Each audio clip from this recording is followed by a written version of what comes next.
그 제 제자 중에 경기 최고에서 수영 선수가 있었어요. 수영하던 경기 최고 선수가 있었는데 걔가 이제 고1 때부터 고3 때까지 저희 이제 고등부에서 같이 이제 가르쳤던 친구입니다. 근데 이 친구가 꽤 잘하는 성적이었어요. 전국에서의 랭킹이 4위였어요. 4위. 그 종목이 정확히 기억은 안 나는데 저병이었고 장거리였던 것 같아요. 저병인데 저병인가 평영인가 아무튼 4위 랭킹이 4위였는데 그 전국체전을 하는데 어느 날 전국체전을 얘가 진짜 열심히 준비하고 고2 말에 중요한 시합이었거든요. 여기에서 좋은 성적이 나야지만 국가대표 상비군에 발탁될 수 있었어요. 이제 상비군은 3등까지 뽑히는 거예요. 1, 2, 3등까지. 그래서 엄청나게 준비하고 열심히 노력한다라고 했는데 다행히 감사하게 그의 전국체전에서 얘가 3등에 들었어요. 그러면 감사하잖아요. 근데 이 일을 통해 얘가 정말 크게 낙심하는 사건이 벌어졌어요. 뭐냐면 3등 안에 들었는데 상비군에 발탁이 안 됐어요. 왜냐하면 원래는 작년까지의 기준은 그 직전 이제 지금 시즌 지금이 아마 전국체전 하는 시즌인데 지금 시즌에 직전 시즌에 전국체전의 순위를 가지고 상비군을 발탁했는데 갑자기 이번에 전국체전이 딱 끝났는데 갑자기 이번에는 그 기준을 바꿔버렸어요. 뭐냐면 이전에 있었던 1년간의 1년인가 2년간의 그 경기의 성적의 평균으로 3등을 뽑는 거예요. 근데 말했잖아요. 얘는 4등이었다고요. 근데 이번에 3등으로 들었다고요. 그러니까 그 학교에 경기 최고 같은 학교에 자기보다 1년 선배가 있었는데 이 선배가 계속 그 3등이고 자기가 4등이었거든요. 이번에는 역전했는데 또다시 그 4등으로 떨어진 그 선배가 상비군에 발탁되고 얘는 상비군에 발탁이 안 됐어요. 근데 얘가 더 시험 들게 했던 문제가 뭐였냐면 그 상비군의 기준을 바꾸는 발탁하는 코치가 자기네 학교 코치였어요. 이해돼요? 그러니까 그 경기 최고의 코치이면서 국가대표 코치였는데 이 사람이 기준을 바꾼 거죠. 그러니까 얘는 이게 도저히 납득되지 않는 거예요. 이거는 뭔가에 있다. 운동하는 친구들은 좀 알 수 있는데 있다라고 받아들일 수밖에 없는 거죠. 이건 도저히 정의롭지 않다. 이 친구를 뽑기 위해서 내가 뽑히지 않기 위해서 이렇게 바꾼 거 아니냐라는 이제 이거에 얘가 정말 많이 힘들어했어요. 사회가 공정하지 않다. 내가 그리고 믿음의 신앙인으로서 자기는 정말 성실하고 최선을 다해서 일을 했는데 성실과 최선으로는 부족했던 거죠. 다른 방식과 불합리하고 어떤 라인과 백 뭐 그런 건지 아닌지는 모르겠지만 어쨌든 자기가 볼 때 합리적이지 않은 방법으로 자기가 떨어진 거에 대해서 매우 크게 실망했습니다. 그리고 이게 더 왜 슬프냐면요. 그 공부가 뭐 제일 쉬웠어 이런 말처럼 걔를 보면 느낀 건데 걔가 전국의 랭킹 4위라고 했잖아요. 전국의 랭킹 4위면요. 대학을 못 가요. 수영은요. 3등까지만이 뭐 한체대 우리가 아는 뭐 한체대 뭐 그런 뭐 용인대 스포츠로 유명한 비인기 종목의 TO가 딱 2명, 3명까지예요. 뭐 1명 뽑고 이래요. 그러니까 얘는 전국체전에서 3등 안에 들어서 국가대표 상비군이 되어야지만이 한체대 같은 데를 갈 수 있었던 거예요. 근데 못 들었잖아요. 안타깝게도 너무 마음이 아픈데 얘는 대학을 못 갔어요. 그런 현실을 마주한 거죠. 그때 얘가 너무너무 속상해하고 힘들어하는데 목사님이 뭐라고 대답을 해주기가 참 어렵더라고요. 어떤 말씀으로 얘한테 그 답을 줄 수 있지? 라는 생각에 아직도 참 그 마음에 있는 그런 이제 제자인데 현실이 참 냉정하죠. 전국의 4등인데요. 대학을 못 가는 거죠. 지금은 아마 다른 일을 하고 있는 걸로 알고 있는데 여러분 이렇게 그 진짜 열심히 했는데 그 최선의 결과로 돌아오지 않을 때가 있어요. 그때 그 친구에게 어떤 말도 해주기가 어려웠는데 오늘 말씀을 묵상하면서 이 친구가 떠올랐어요. 이 친구에게 이 말씀을 들려주고 싶다라는 생각이 들었어요. 이 사람의 이야기를 들려주고 싶다. 바로 바울이라는 사람의 이야기입니다. 그 바울이라는 사람은요 종목은 다르죠. 이 사람은 뭐 수영을 한 건 아니니까. 근데 바울이라는 사람은 누구보다도 자신의 삶에 열심히 살았던 사람이에요. 특별히 복음을 전하는 일에 진짜 열심히 했던 사람이에요. 그런데 그가 했던 그 최선이 최선의 결과로 돌아오지 않았어요. 지금의 딱 상황이 그렇거든요. 오늘 함께 읽은 상황이 어떤 상황이냐면 그가 누명을 쓰고 감옥에 갇히는 상황이 됐어요. 그 총독 벨릭스 앞에서 재판을 받게 되고 그 재판에서 분명히 벨릭스도 바울이 죄가 없다라는 것을 확인했지만 그럼에도 불구하고 바울을 고발한 유대인들의 눈치가 보여서 감옥에 가두어두는 상황이 발생한 거예요. 그러니까 바울의 입장에선 너무나 억울한 거죠. 그리고 유대인들이 바울을 고발할 때 세 가지를 이야기해요. 바울의 죄. 첫 번째는 뭐냐면 그는 전염병자 같은 인간이다라고 이야기해요.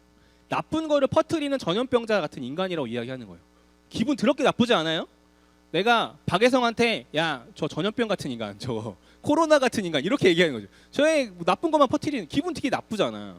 박예론 넌 진짜 전염병 같은 인간이야. 이렇게 얘기하면 기분 되게 나쁘잖아요. 바울의 입장에서는 성실하게 최선을 다해 자기를 살았는데 자기에게 돌아온 거는 너는 전염병 같은 인간이야 라는 그 취급을 받은 거죠.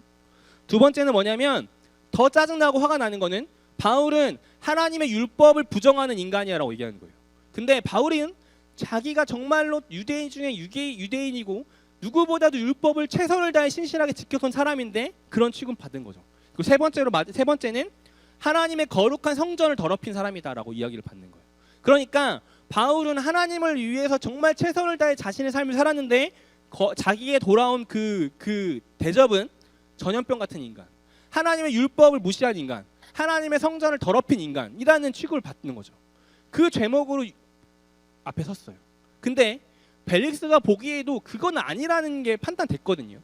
그러면 자신의 억울함을 풀어줘야 했을 텐데 벨릭스는 침묵해요. 유대인들이 두려워서요. 그러니까 더 화가 나는 거죠.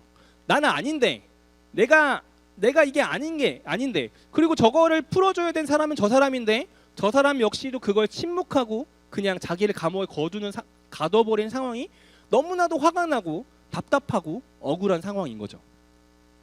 그런 상황에 바울이 이제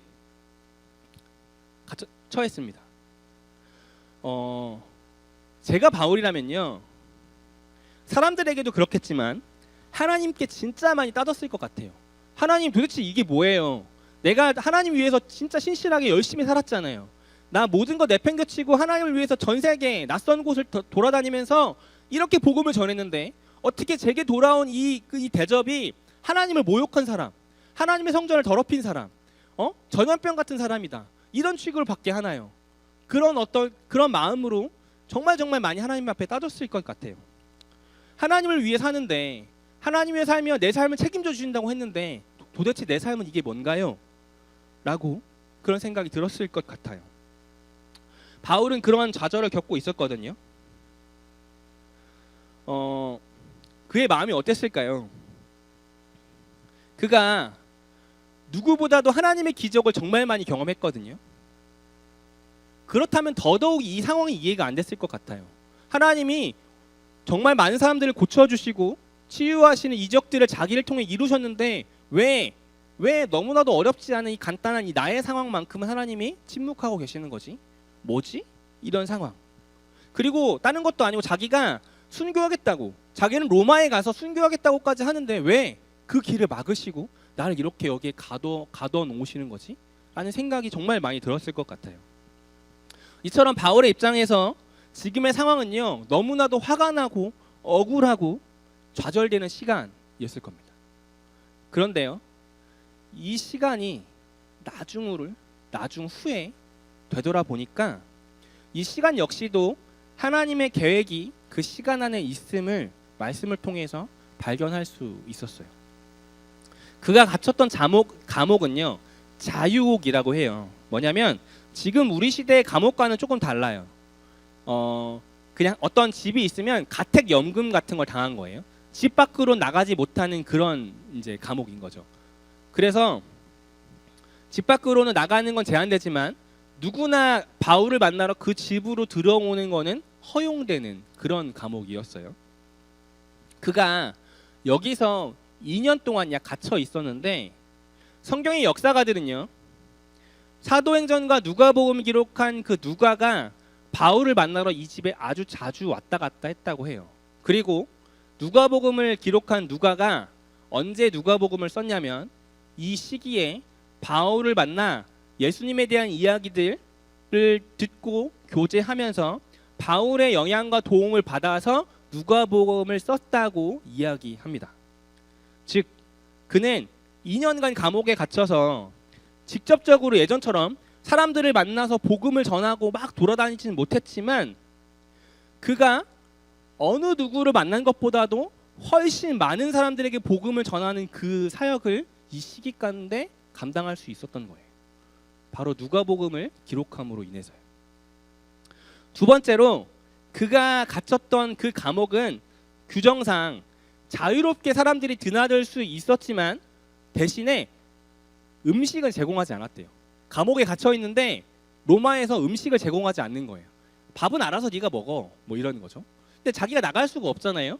그럼 밥을 먹으려면 누군가가 바울을 위해서 밥을 갖다 줘야만 하는 거예요. 그래서 로마는 뭐 자유롭게 그 누군가 드나들 수 있지만 밥은 안 줘. 뭐 굶어 죽으면 그건 뭐 네 책임이지. 약간 이런 이제 시스템이었던 거예요. 그래서 바울이 2년 동안이나 그럼 이 감옥에서 버티고 살아나서 나올 수 있었다는 거는 2년 동안 누군가가 바울을 위해 매일매일 식사를 대접해 주었다는 거죠. 갖다 주었다는 거예요. 그러면 추론해 볼 수 있었던 거는 바울이 그동안에 만났던 그곳에 있었던 많은 교회의 교인들이 바울을 섬겼다는 뜻이에요. 이전에 헤어졌던 빌립 집사의 가족들을 비롯해서 많은 초대교회 교인들이 이 자리에서 바울을 매일같이 섬겼다는 이야기인 거죠.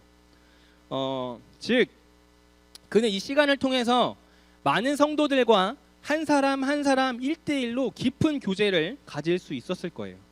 그리고 제한적이지만 자신을 찾아온 성도들에게 더 깊은 복음의 의미를 전할 수 있었고, 반대로 자신 역시 늘 상대방에게 주는 역할, 뭔가를 전해주는 그런 위치의 관계에서 성도들로부터 도움을 받는 그런 관계의 입장으로 이제 상황을 2년 동안 살 수 있었던 거죠. 이것을 통해서 결국에는 바울 역시 진정한 성도의 교제, 나 역시 이 교회 안에서 그냥 평범한 한 사람일 뿐이다라는 걸 경험할 수 있었을 거예요. 나 역시 교회의 공동체 안에서의 사랑과 섬김이 있어야지만 존재하고 살 수 있는 사람이라는 것을 고백하고 느낄 수 있었을 것입니다. 이걸 통해 그는 그 이후에 교회와 공동체를 향한 그런 그 관점과 시선 역시도 성장할 수 있는 계기가 이 2년의 시간이었을 거라고 추론합니다. 마지막으로 그는 유대 총독인 벨릭스와 그의 아내인 두루실레에게 복음을 전할 수 있었어요. 이 복음을 듣고 난 뒤에 그들이 어떤 변화가 있었는지에 대해서는 성경이 기록되어 있지 않지만 자주 2년간 바울을 불러 복음 하나님 나라에 대한 이야기를 들었다는 것으로 미루어 볼 때 그 2년이란 시간이 벨릭스와 두루실레에게 무의미한 시간은 아니었을 것이 분명합니다. 즉 종합해 보면 이 2년이라고 하는 시간이 바울의 계획 안에서는 무의미한 시간으로 느껴질 수 있지만, 뜻한 대로 되지 않은 시간일 수 있지만, 분명한 것은 바울의 뜻은 아닐지 모르지만 하나님의 뜻대로 바울의 삶이 사용된 시간인 것은 분명했습니다. 바울의 입장에서 절망과 좌절 같은 시간이었을지라도 하나님이 더 높게 바울의 그 시간을 사용하셨습니다. 우리 사랑하는 팀주누리 친구들, 아직 여러분에게 좌절, 절망 이런 것은 낯선 이야기일 수 있습니다. 저는 지금 듣는 이 말씀의 이야기들이 여러분의 입장에서는 예방주사라고 생각합니다. 언젠가 여러분에게 다가올 그 일들 앞에서 오늘의 이 말씀을 기억하면 좋겠습니다. 하나님을 신뢰하며 걸어간다면 그 가운데 그 신뢰함이 늘 내가 원하는 나의 뜻대로만 인생이 풀려가지는 않아요. 어느 순간 내가 계획하고 바라던 것과 정반대의 결과로 내 삶이 처해질 수도 있습니다. 그런데 그 시간 가운데에서도 우리가 분명하게 믿고 의지해야 하는 것은 무엇이냐면, 나의 뜻대로 나의 삶이 흘러가지 않을지언정 하나님은 하나님의 뜻대로 나의 삶을 만들어가고 계실 거라는 믿음입니다. 앞서 그 친구에게 안타깝지만 이 이야기를 들려주고 싶었어요. 이해할 수 없는 좌절과 실패 속에서도 분명 하나님은 너의 삶에서 하나님의 계획을 그 시간 가운데 이루어 가셨을 거라고. 지금 이제 청년이 되었을 나이인데 그때 그 시간을 되돌아보면 분명 그때 그 좌절과 절망 가운데에서 이해되지 못했던 하나님의 그 일하심을 지금은 고백할 수 있지 않을까라고 싶습니다. 우리 사랑하는 친주누리 친구들, 쌤들, 우리의 삶이 나의 뜻대로 되지 않을지언정 하나님께서 하나님의 뜻대로 우리의 삶을 언제나 인도해 가실 것입니다. 그 하나님의 신실하심을 믿고 의지하며 여러분의 펼쳐질 앞으로의 미래의 삶을 잘 한 걸음 한 걸음 걸어가시면 좋겠습니다. 아멘. 이 시간 주신 말씀 기억하며 우리 함께 찬양하겠습니다.